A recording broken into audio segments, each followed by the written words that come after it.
All right, welcome in. The Bounty Hunters is here every Thursday. You can catch us on Twitch starting at 7:30, or if we get to chit-chatting, maybe a little bit later. Or you can always watch it on the YouTube. I download it every Friday, probably around 4 or 5 o'clock Central Time. And we do deep dives. Sometimes we do reviews. And what are we deep diving today? One of the bigger characters we've covered in quite a while would be Hera Syndulla. Hera Syndulla. Is she an important character? Not really. She's probably one of the more famous twi'leks, maybe you'd say, if you want to give her that. Well, we'll talk about it. Let's just Hera Syndulla, a native of the planet Ryloth, witnessed the Republic's defense of her homeworld during the Clone Wars when she was a young twi'lek girl. Her father, Cham Syndulla, a prominent revolutionary, played a pivotal role in the conflict. She left her homeworld and her father's resistance behind, embarking on a journey across the galaxy to establish her own resistance against the Empire. Kanan, a Jedi who survived Order 66, would cross paths with Hera, and their partnership evolved into a romantic relationship that would eventually produce a son. Her crew, known as the Spectre, spearheaded an insurgency on the planet Lothal. Her crew included Zeb Aurelios, Sabine Wren, Chopper, and the Padawan Ezra Bridger. Hera's involvement with the rebel cells deepened over time, and she began taking directives from an operative known as Fulcrum. Eventually, the Lothal rebels were integrated into a larger coalition called the Phoenix Group. Hera remained at the helm of Phoenix Cell and emerged as a significant and influential leader within the rebellion, and was among the first to join the Rebel Alliance. All right. I liked how fast you went in that. I could tell you're having to fill that 1 minute. Up, bro. That I had to do some editing too. I had to cut off some words here and there because that 1 minute was coming up quick. It was hard because I felt like I got the beginning. There's a lot. And there's a lot. And it's not like extremely detailed, but she had her finger in so many different things. It's hard to like catch everything that she did in 1 minute. And again, it's one of these characters where you kind of just have to watch a whole TV show. Like Ahsoka herself, you kind of watch all the Clone Wars for her. Yeah. And like Rebels, obviously. But for like Hera, she is the heart of Rebels. She is the mother of that whole group, basically. The heart and soul of it. And then eventually she herself being one of the more prominent leaders and generals of the whole Rebel Alliance, retroactively added into more stuff as time went on. How they, I don't want to say they retconned her, but how they used her because they realized how popular she got. Which they did a good job with that. Yeah, she kind of reminds me of like the opposite. We just talked about Darth Maul just ruining a whole bunch of characters when he decided to come back. I would say she's the opposite of that. It's like they had this character that was pretty cool. I think they meant for her to be kind of important. And then over time, she just became more important and more important and more important to the point where I would think she's running neck and neck, if not more important than Leia at this point. Because Leia was like, she's on the ground shooting stuff, but in the background, who was setting it all up, setting up all the spy networks, hanging all this stuff up. So they're running neck and neck to who's the most important. And I know that, you know, that one is legendary, but if they keep giving her more stuff with Ahsoka, she's doing more stuff. If they keep giving her more stuff, which it becomes a thing of obviously like the like Carrie Fisher like had died, so they couldn't do more with her in terms of like they saved her for the sequel stuff, but all that stuff in between they never really got to utilize her in live action or in a way like that. So Hera fulfills that role while also being her own unique character. That's just so good. And obviously having some of like bigger part, obviously she's in the Rebels. This is the main thing. They brought her in live action with Ahsoka. She's in Squadrons, the video game where you play as all the different pilots, and she's like one of the main prominent characters there, and she's really good as well. And it's a hard game, by the way. It's a hard game. It's a hard game. It's sad they completely dropped any support for it, but yeah, the story is good. So, but yeah, I feel like that's one of those games that people go, why don't we ever just stop putting stuff on rails and make it hard? Like, I'm here to play video games, and they do it, and then like immediately 90% said, dude, that's rough. I'm gonna go do something else. Like that's because that game was like it took a while to get used to. It had a learning curve, and then when you got it, you got it. But if you walked away from that game for a week because you had to work or something, like you had to relearn the whole thing. I mean, crashing asteroids immediately after like. Well, I would say this. We all know that Daddy Lucas, all praise to him. He knows what he's doing. He's had some hiccups here and there. But the one thing that's always been, I don't want to say uncomfortable, because it is what it is. And I know we've gotten real sensitive in this world we live in now. But if you want an example of what happens when maybe daddy's not involved, I don't know of another one on the top of my head other than when the rebel stuff came out, but she's a prominent species of hers that isn't half naked. She is a completely clothed, it's amazing, strong female version of her species, and she doesn't have to be naked. She's not selling drugs. She's just an amazing pilot and freedom fighter. And I'm here for it because finally they gave that whole species something other than just being dancers and women of the night, we'll say. Yeah. What a fun one to me is that, like, for her character was that her father's Cham Syndulla, and that was like we saw Cham Syndulla in Clone Wars. We never saw Hera there. We never saw her. It was when she got brought in the Rebels, it was like that's her father, and it's like, oh, her direct link from her father trying to free Ryloth in the Clone Wars to her now trying to free them from the Empire. And then we got to see her in Bad Batch as a kid, which was some of the better part of that first season. Yeah. And then now, moving on, how much stuff we see over with the New Republic. Now,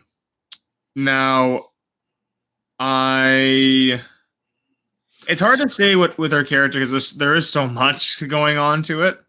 Her relationship with Kanan is one of my favorite aspects of her character, and the and that kind of like bond, the romantic bond they have, and then the whole thing with that, you don't really ever see that ever in even in Legends per se, you don't really see that.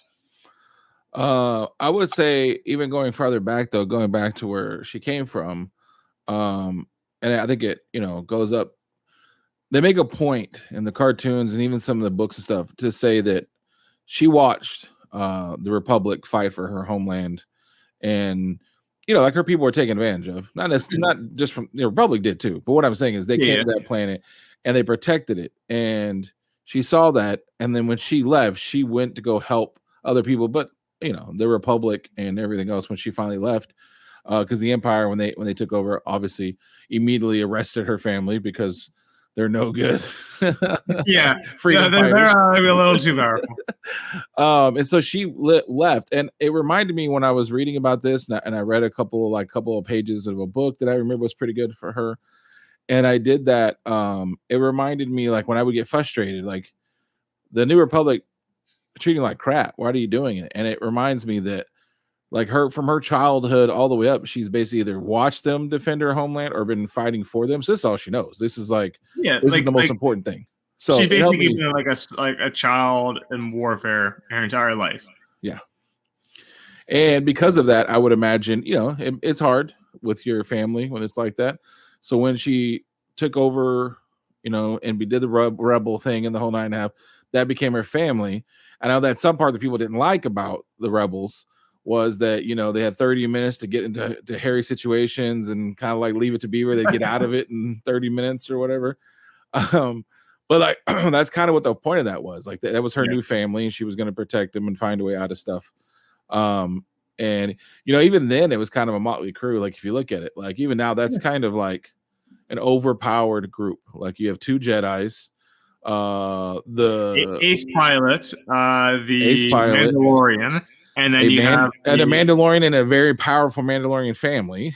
Yep. And then you have also she is like kind of a war criminal because she helped develop weapons. Oh yeah, she helped develop weapons that would destroy her planet later. That would end up destroying her planet. We thought the last of a species, a giant, purple Bigfoot guy, as well as a war criminal. Let's not forget about the mass murder that she helped, build him. She was like, I am perfectly down with him being around my child, supporting and growing my child's moral compass in this soon-to-be fractured world. And then Ezra, the other one that was in her group, that's the second Jedi I was talking about, he got trained up, and it was the first time that I have seen that was clearly canon. It wasn't in a comic book. It wasn't something crazy. That every week I was thinking, they got to put a cap on his power levels. They're just using him for any time they need something to happen in a story. He suddenly knows how to fly, can talk to animals, can jump 10 times faster than anyone, knows how to use 2 lightsabers at once without seemingly training. Like every week he was getting more and more powerful. So then you have this legend of Ezra too that they have to deal with. He even had a guns. Why haven't they brought back the gun saber thing, the gun lightsaber thing? You know they're waiting for that Black Series reveal of that, and that's when they're gonna do it. It's hilarious to me. Like, why would you bring that? Ezra will kill. I stand it right here. Ezra will kill Thrawn with one of those.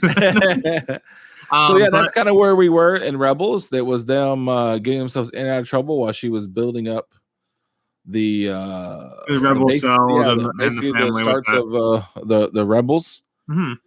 And then ultimately, when Thrawn comes around, she becomes like the pinnacle. Like she's always at odds with him, like a 1-1. And like one of my favorite, like again, like I was saying, Kanan and her have like some of my favorite moments and interactions across Rebels. Like that's one of my favorite parts. But when the episode where she meets Thrawn on her planet, again the Kalikori, and he deciphers it like pretty quickly that's her, and her like trying to like play it off, and then that's fantastic. That's one of my favorite moments in that show. And that also comes down to Hera being such a great character, like very good character. Like when Ahsoka was coming out, and they announced Ahsoka, and they're like, "We're gonna have Hera in the show as live action." That was like, "Oh wow, this is awesome! We're actually gonna see this now." And I was fearful. You were fearful. Now, albeit with her in live action, being Mary Elizabeth Winstead playing her, I enjoyed it. I thought she was great. It was definitely different than what I would have imagined Hera to have been like. I expected more like a what's that word? Like a French, like Louisiana kind of person. Really? Yeah. Like what's that word? Creole. Oh, just because of the way because of the accents in the cartoons. That's why you were because the Twi'leks are always seen as like I have a French background, and like how they had shown Hera over time and different things. That's how I think Disney's trying to maybe get away from those stereotypes a little bit.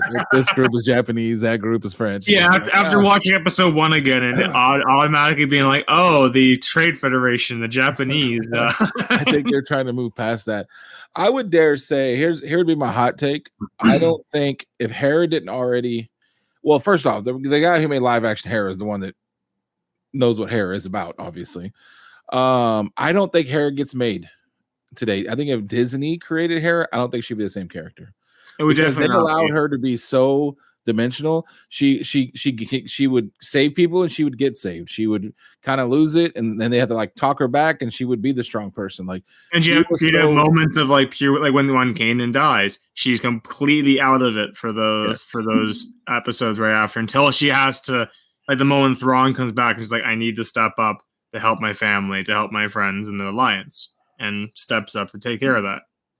And I just don't know if Disney would make that character like that, because they seem so desperate to like show that women are strong and hear me roar and all that, which is important. But the character's not interesting if they don't fail, if they don't lose. Yeah, there's no faults to them. If you can't like understand and have compassion with them. And that, like I said, that's the favorite part. The mom of all the moms is basically what she is. That's the best part about Hera, in my opinion, and the way her character is. But it really is hard to even describe all the things she was doing. I was trying to see if there's just a list, but they actually very crucial. Yeah. Yeah.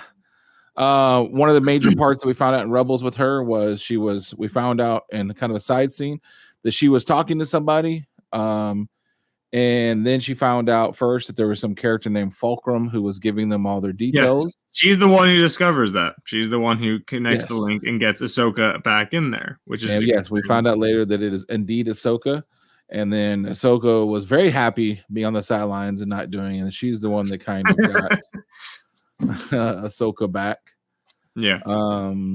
Into that. So obviously you have her ability to do that. And what is her role now? Like what is she technically? She is a general. It's funny because like how you compare like the Empire, you're an admiral is like for ships and everything. In the Alliance, general is also the same term they use for their version of admiral as well as on the ground. So even though you have Admiral Akbar, General Syndulla is still also technically the term for like Navy general. It's really weird how they did that. I don't know why they kept it that way, opposed to just separating the two. But she is a general for the fleet general. She's a fleet general. Would be an easy way of explaining it. Yeah, I was just reading here to see there was a list. What they did say, we kind of touched on this. Yeah. She said, as with other, twi'lek females, she's considered very attractive, particularly Kanan, but also less savory characters as what is that, Oda or whatever his name is, Garson. And then it says Lando Calrissian. And I totally forgot that sometimes when she would go into something, if there was like a pirate or somebody who was less than savory, they're always like, "Hey, how are you?" I forgot about that part. Yeah, and she's like, "Yeah, I get Hondo, right? Get away from me, like." One thing I was gonna bring up that was funny, or two things, was the with her, like her character. It's funny in like the greater Star Wars canon now. If she wasn't around, like she died in like younger or whatever, something happened. Like the Alliance probably wouldn't have fared as well as they did, or even because like you obviously had people, Leia, Han, Luke, Mon Mothma, Dodonna, all these people who were very important. But without her, there wouldn't have been they wouldn't have gotten the increase in the fleet with the what's it called? What did they get? The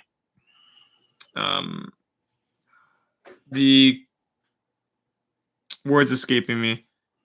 The not the flagships, but the smaller ones. The Hammerhead Corvettes, which were used in Rogue One for like helping get the Death Star plans out, and then obviously what's it called? Building out the cells together with the others and connecting Ahsoka to everything, and then Defense Against Thrawn.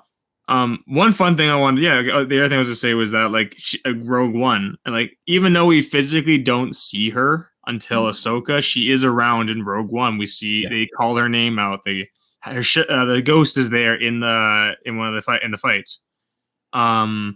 Like she's there in the background. We may not see her directly, but she is a consistent through line throughout the story. I was gonna say, I'm trying to see where. One thing I don't remember being brought up at all, if you remember, is did she take part in the Battle of Endor? Because I know that that they brought after the Battle of Endor with the sun at the end, they showed them and the rebels, and like we know that Rex was now officially at the Battle of Endor, like canonized that being an aspect, but I don't know if she was there because obviously. If they had her there, was she flying around at the fight, or was she in one of the ships commanding? Because Akbar was basically the main general there, or admiral. I do remember that. I want to say that was like in one of the cartoons, one of those other cartoons, and I want to say, let me look. Okay, I got it right here. I'll give you the rash sticks if you say it. What? I'm not going to say it. Okay, then give me my regards to General Organa. I'm fine. The Ghost Spear ship to the Falcon.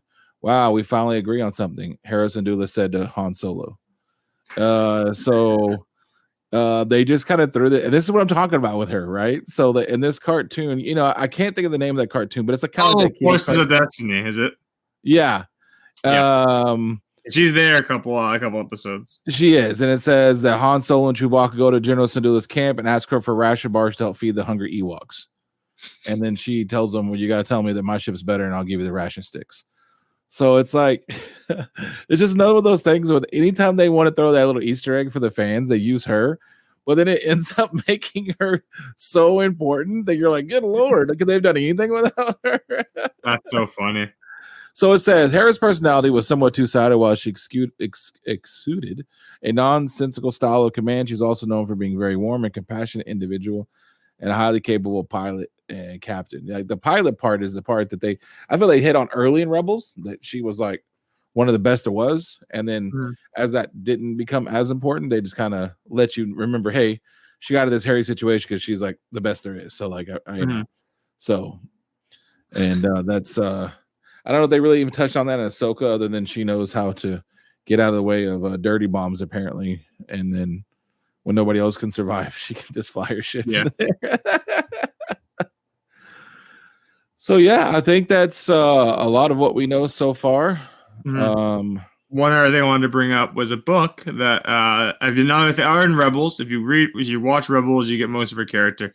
Another good thing if you want to read is the book A New Dawn, which is her and about her and Kanan. I love that first meeting, and that's a great, really, it's an easy read too. It's not a big one, so you can actually get through that nicely. And that's a great early Hera stuff. Not only does it give you more backstory, but what's good about it is it gives you, and it's a good way of doing it, like what a Jedi who was hiding was having to do, and what they were having to go through, and the stuff they were having to ignore or walk away from. And it's actually, they do a really good job. Like, to me, they make you, it's not over the top or corny. It's just some dude trying to survive, and sometimes you gotta let a dude fall off a crane, like, you know what I mean? Then he can't stop himself, so he has to do it. So now I gotta go on a ship and go to another planet because I just proved that I can do this. So, and then he runs into Hera, and that's the tale of those two.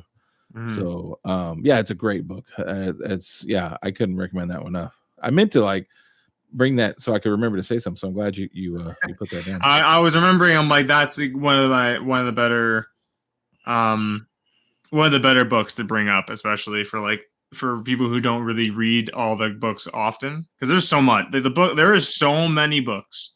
Like, you talking about comics, the books alone also make up so much, and a lot of them are so disjointed from each other, and it's hard to see what's good and not, because there's so much variety, right? But yeah, otherwise, regarding Hera, we have some slideshows as well, which go over to some of the comics and everything. But yeah. So I'll just go through. I mean, you can do this if you're interested, but I'll just go really quick through, because it is super long for how little she's appeared in live action. If you I should probably share my screen and just start strolling through this. The list of appearances and stuff that she has done is so crazy. I can't even find the side scroll. Like, maybe we should show just how crazy this is. It goes early life, Age of Empire, young life, relief mission, course conflict, tracking down Count Vidian, saving Cinda, the Spectres, Bridger, theft of disruptors, acquiring supplies, full run, the Stygian, trap, destroying a kyber crystal, mission of fort, and it goes on. That's 12. That's 1.28, and it goes all the way down to training exercise, Sabine's trials, and it keeps going. And we're down here at 16.1, the hunt for Thrawn, debrief on home one, her attack over here, aftermath, time on Hoth. It's every place, and it's funny because that's what we were talking about. It's like she'll appear in a cartoon or a comic or a book where even she might have just walked by for a second, but it's an important walk by, because they're waiting for her to walk by so they can start what they're doing or whatever. And it's and it's just funny how she's become that. She's on every single thing. It's now it's almost what was it? Like Marvel, you would look for somebody in the background or something, and then she's almost that person should be there because of this. So then they'd have to be everywhere, And so now, in every TV show, you're oh, you might even look to see who can find the Hera first, because she's going to be referenced somewhere on this. So, all right, so we're done with that part. Are we going to go to comic books now? Well, the whole slides has multiple stuff, right? Yeah, more than just comics. Mostly comics. Well, yeah. I got her toys, and we got her other appearances.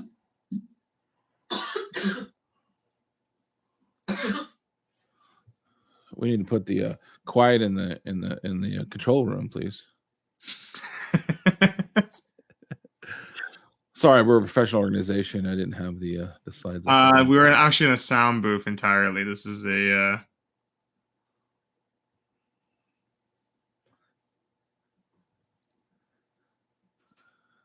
we were very professional. It takes 10 minutes to pull up the slides. I was going to say that one thing we want to talk about while that's loading is I don't know if we mentioned Lothal.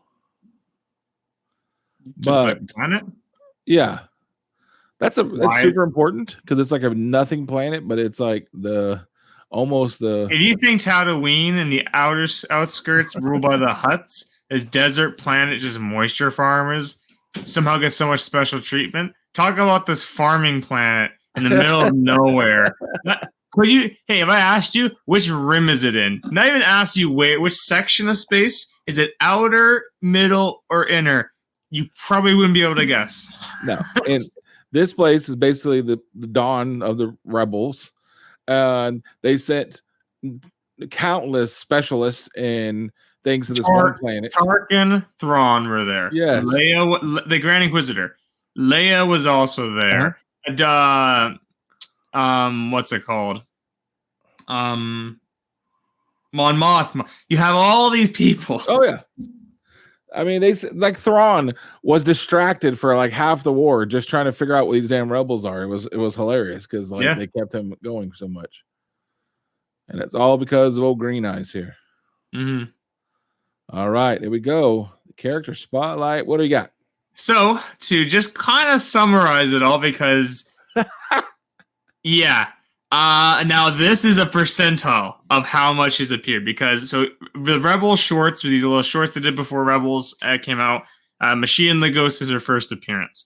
Rebels, you can basically just say every single episode she appears, but I think maybe 2. Does she? You can do the famous pause if you want to read. Yeah, pause if you want to read. Otherwise, if anything, I just quickly highlighted the Rebel stuff, the most important. The first 2 episodes of the first season, Spark Rebellion. Good. Out of Darkness is the first episode where she was like, it was all about her, and she was the lead. It's her and Sabine doing a mission. Season 2, Wings of the Master, was a good one with her, leading on the like a flight thing. Homecoming is the one where she meets her father, reunites with her father, Cham Syndulla. That's a fantastic episode. Hera's Heroes is the one where that's the one where she goes and meets. That's where she meets Thrawn for the first time, gets her family heirloom back and everything. 0 Hour is also the one where the Rebel base gets destroyed where they're at, and they have to relocate. That's a great 2-part episode for the finale of season 3. In season 4, Rebel Assault is a great episode. That's where she gets captured and leads to the Jedi Knight where Kanan dies. Doom, the aftermath of that with her, and then the last episode of the series is Family Reunion. Big one for her, obviously, because we get to see her son, Jason Syndulla, there, as well as everything, right? That's Rebels. I would say just a warning. Because if you're looking at this, you're thinking, oh, it's only 4 seasons. I can run through that in an afternoon. Just point out, the season 3, that's his episode 22. 2 of the seasons are 22 episodes long, yes, and 2 of the others are 15 episodes each. We kind of have the idea of possibly doing Rebels reviews eventually, a whole season, but that's something that takes time to watch. And with 22 episodes in a season, 20 minutes apart, it's a lot more than just kind of looking at a character up online and getting information on them.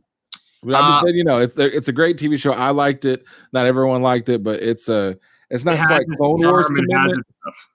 It's not a Clone Wars commitment, but it's a commitment if you want to do 7 seasons versus Forces of Destiny. We never talk about this because it's the ugliest goddamn show you ever see. Second to Resistance. So she actually shows up in 5 episodes of that across season 1 and season 2. The Chopper and Friends is the one that's on Endor. That's a fun one, I guess. Otherwise, they're very short. That show, though, they're like 10 minutes. The most we talked about this show was with what's his name? God, the name's escaping me. I like how you said it's fun, I guess. Like, that's awesome. That's all you need to know. But anyway, we talked about the Bounty Hunter. That was where the most the one that Leia disguises as. That's the one we most talked about. Bad Batch season 1, episode 11 and 12 is the 2 episodes with her as a young girl. Those are actually good episodes in that show. And then Ahsoka, she basically appears in every single episode except episode 6. Pretty straightforward in that way. That's her TV appearances. She does no movie appearances, and she has some video game stuff, but that's that.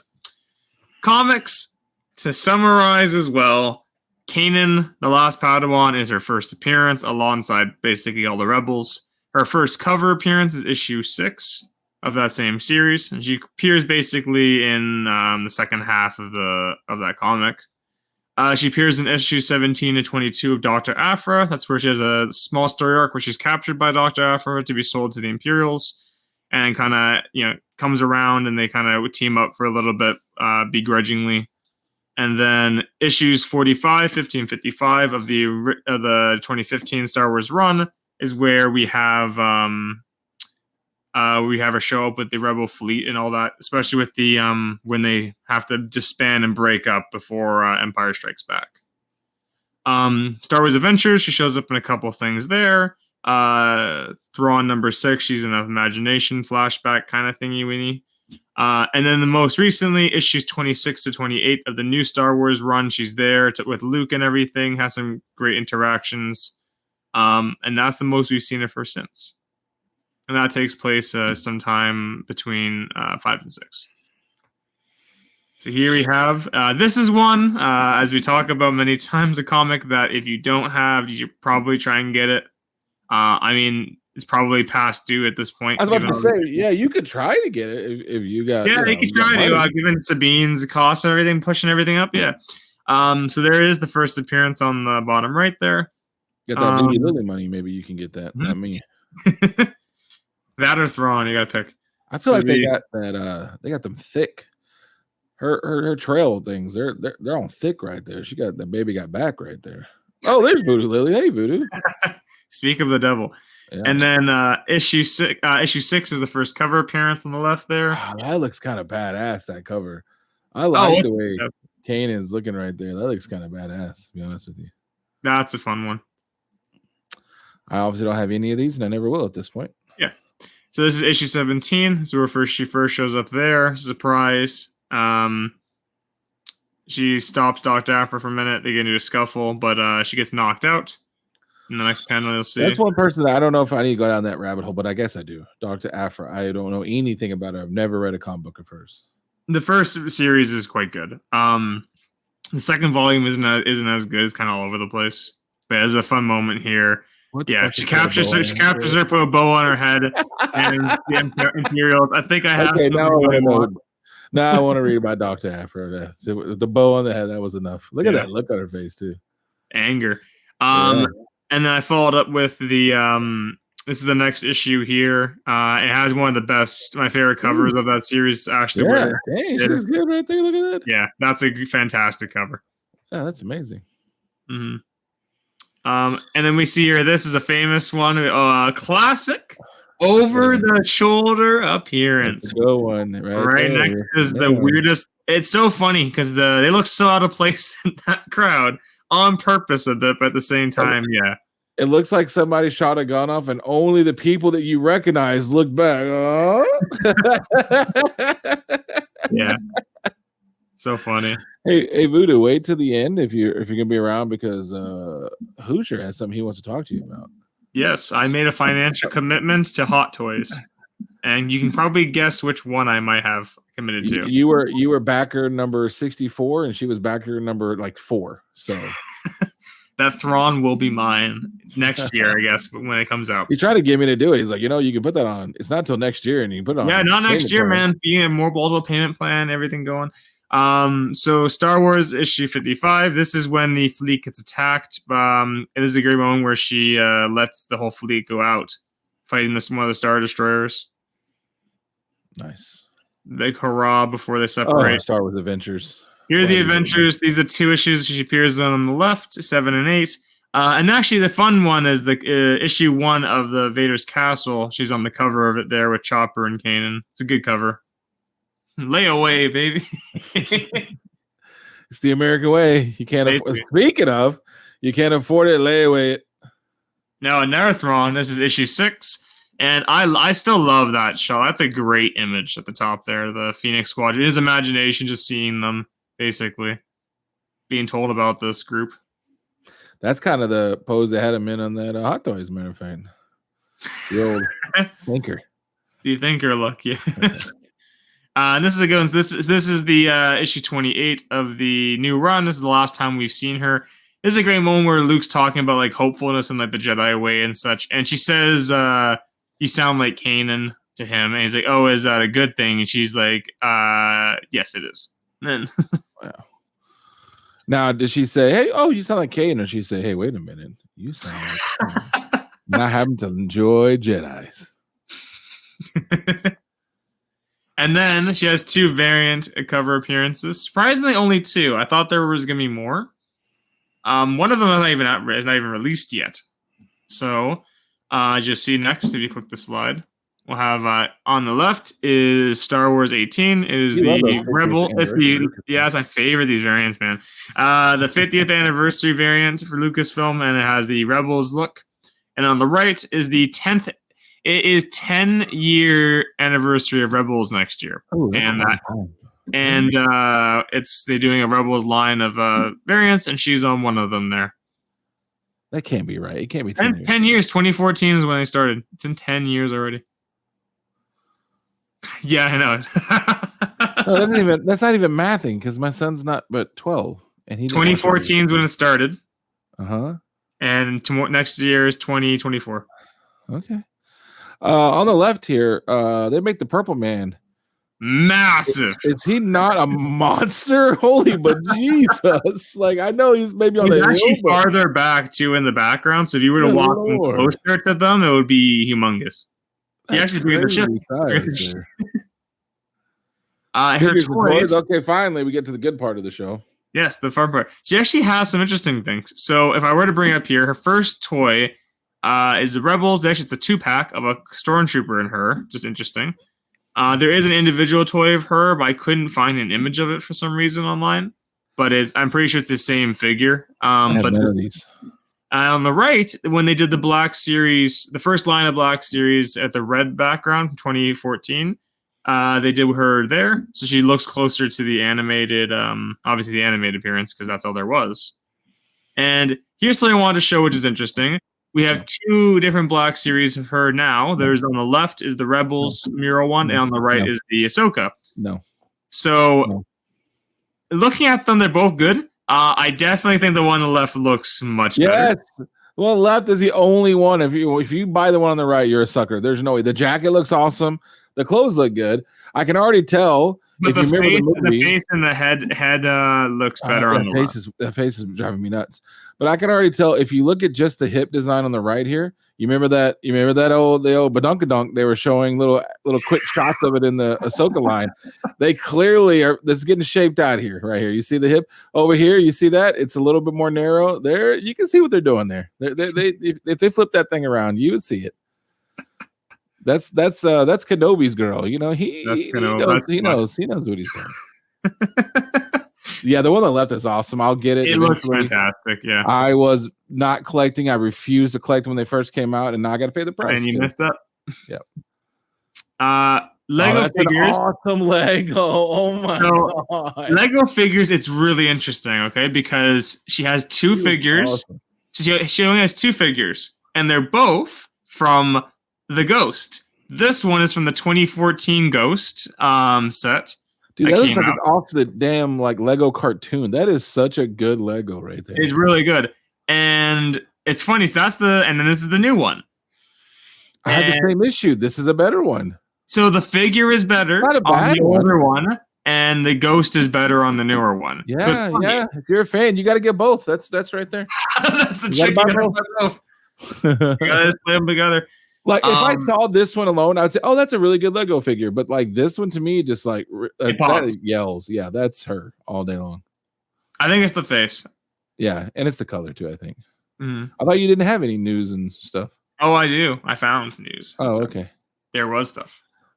All right. Well, then that is Hera, the mother of the Rebels, the mother that we all wanted and loved and known.